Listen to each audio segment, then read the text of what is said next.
Good evening, everybody. Welcome back. Alex StarCraft here, bringing you guys my first StarCraft 2 commentary in quite a while, part of the series, second game from the 2011 or 2012 IEM World Championships pool play between WhiteRa, the red Protoss in the top right-hand corner, and Grubby, the blue Protoss in the top left-hand corner. As I did say in the last game, which you guys should watch, these two players are some fan favorites. They are both absolutely wonderful, lovable people, two of the most good-mannered people I have ever seen. Of course, as I say that, oh no, they did say GLH, never mind, I just missed it.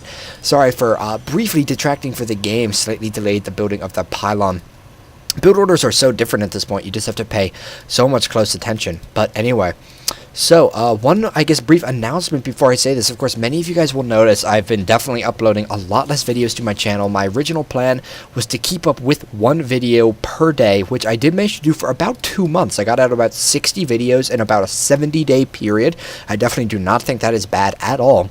But recently, I've been extremely busy with doing stuff in regards to a fraternity with academics and all sorts of stuff. And I just haven't had that much time on my hands, and I've also been working quite hard trying to play more. I'm actually hopefully going to work up my way to Diamond next season, fingers crossed. But also, sometime soon, there is a website. You guys should check it out. It's called Rcraft Gaming, and what they have is, it is associated with Reddit. It is a Reddit community King of the Hill tournament. It happens daily, and the format is each day a week, 6 days out of the week, they will have a King of the Hill tournament amongst Reddit StarCraft users. If you guys do not know that site, you should definitely go check it out. And what it will have is a King of the Hill. As I said, you sign up, and on Monday it is Masters.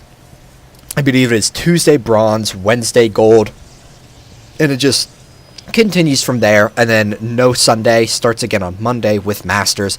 What it is simply a King of the Hill. No cost to play. You just go ahead, sign up. But as I said, it is a daily thing. They need more casters, and with any luck, I am going to be commentating that sometime. I did get I guess, quote unquote, accepted as a streamer when I submitted my application, just with some sample content, which would be my channel and whatnot. And so hopefully I will be casting that live. I do have to still figure out a few logistics, but if you guys want to go check me out there, it'll be you can go to rcraftgaming.com and find info there. The stream is twitch.tv/rcraftgaming, and you'll be able to see the daily there each day, and it is pretty awesome. You guys might get to see me. Anyway, back to the game. What do we have so far? Nothing particularly different out of both players. WhiteRa is getting the second gateway before Grubby is, and I guess what that actually, I guess, would kind of signify is Grubby wants this probe to leave before he throws down his next tech. Of course, he is still spending his money very well. He is going to be going ahead, chrono boosting out a Stalker right here, and he does have 2 Zealots, but there he goes. He does kill that, so now he will feel free to throw down the tech. He won't have to worry about WhiteRa scouting it. WhiteRa does have these 2 gates, and he is also going to be getting a Stalker out, so I think both players are going for a 2 Stalker opening. Yes, it does seem like that is what each of them is going to be doing. The difference being that Grubby actually has 2 Zealots, and he throws down a Stargate. So we are actually going to see some Stargate play this game. This is something that is definitely not as common as things like Blink Stalker, 3-Gate Robo, 4 Gates, stuff like that. You see those a lot in PvP. Phoenix play, in particular, is something that has become quite popular and good as of late, and it's just something that a lot of players have started using, even at professional level. You'll see Huck use it, you'll see, of course, Grubby use it, as we hopefully will in this game. I'm assuming he will be getting Phoenixes, not Void Raids. We'll see that in just a second. But the thing that they're so good at is they actually do a really good job countering Robo play, because of course Robo relies on having the Immortals, which can of course destroy Stalkers no matter how many you really have. But if you have Phoenix, you will be able to lift those Immortals up and completely factor them out of the battle. If you can factor them out for a good, 10, 5, even 5 seconds, it can totally turn the tide of the battle. And here it is going to be Phoenix coming out here. We see WhiteRa actually is going to be chasing this probe. They've been running around the map for quite a while, but looks like WhiteRa will pick that off. Yeah, all 3 Stalkers converging on the single lone probe. So sad for him. And Grubby has 2 Stalkers and 2 Zealots of his own. He actually has a 3rd one at the tower here. Looks like WhiteRa is going to indeed pick that off. The Zealot is just not fast enough to get away. But we'll have to see. Grubby does have his first Phoenix on the field now, I believe. No, it is just now spawning. And of course, the other good thing with the Phoenix, wow, WhiteRa going for really fast Robotics Bay, as you can see in the production tab. But the thing with the Phoenix is it not only allows you to do stuff like take Immortals out of the equation in the real fights, but they are also one of the best Protoss harassing units. You see, they'll run in and they'll just be able to go ahead, pick off 2 probes right there. And I guess he did already have one on the field. Yes, see, look how fast those died. 2 shots. So he just goes in, gets 2 probes. Did he see? Yes, he did see the robotic space. So you see, not only did he just get off 2 probes, which is nice, getting a 3rd right there, but he has total scouting information of his opponent. He is going to be throwing down a Stargate, or a pylon, not a Stargate, down there. And of course, that'll also help him when he does choose to eventually push. We see WhiteRa getting the Robo, but he's also making a bunch of Stalkers as opposed to maybe Zealots, which would, of course, help him conserve that gas a little more for eventually getting what I thought might be Colossus, but looks like he's actually going to be going for some pretty heavy Warp Prism play. He is going to be getting that. It looks like we actually might be seeing Immortal drops, ladies and gentlemen, picking up a Stalker. It is doing some damage. He might lose a Phoenix. No, it escapes with 16 HP. That is about 2 Stalker shots worth of damage, and he is not going to see this Warp Prism come.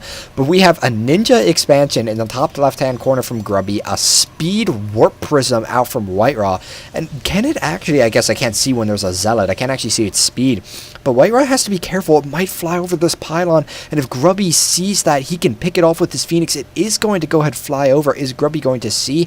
I'm assuming he probably did, and look at that, the Phoenix flying down there, going to intercept that Warp Prism in just a second there on a total collision course. Oh, WhiteRa, he is going to go ahead. He's just going to stop the warp in. He's probably going to drop the Zealot. Yes, he does.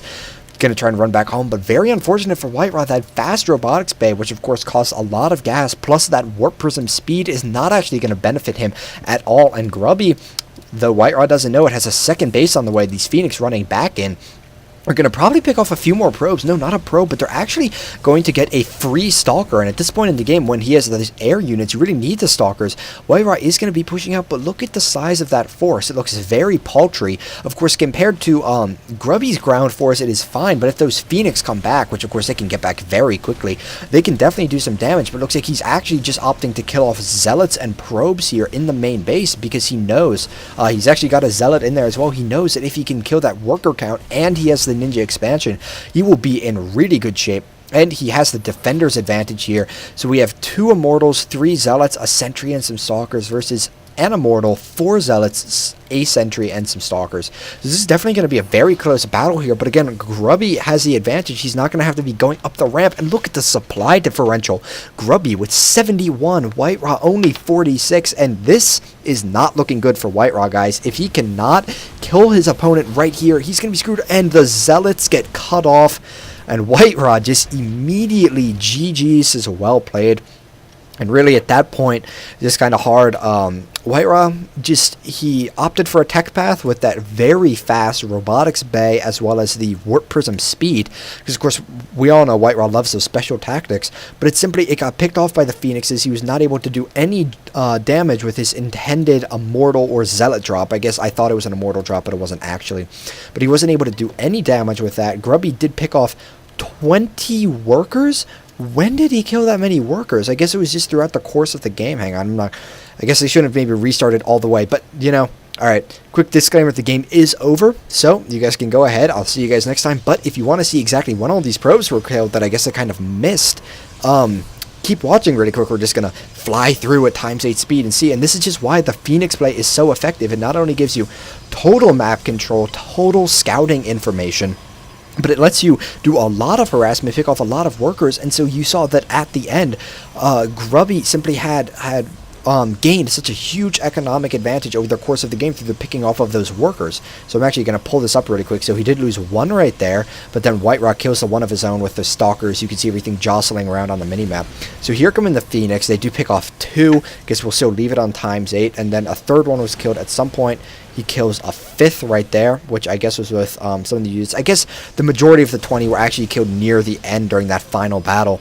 But we see He's up to 7 killed workers now, and even the 7 killed throughout the course of the game to the 1 of WhiteRa is a significant economic advantage for Grubby, and of course he does have that hidden expansion as well. Here he goes and picks off a Stalker, and then he gets a Zealot in the base, and it's really that Zealot just goes to work along with the Phoenixes. And that is really just kind of why WhiteRa GG'd. He didn't really do anything with the pros when they were dying, and he got his army cut off here. So Grubby with a textbook example of kind of how to play off that Phoenix play. So currently WhiteRa at 1 game and Grubby at 1 game too. There's a 3rd game in this series, and I'll be bringing it to you guys soon. Have a wonderful evening.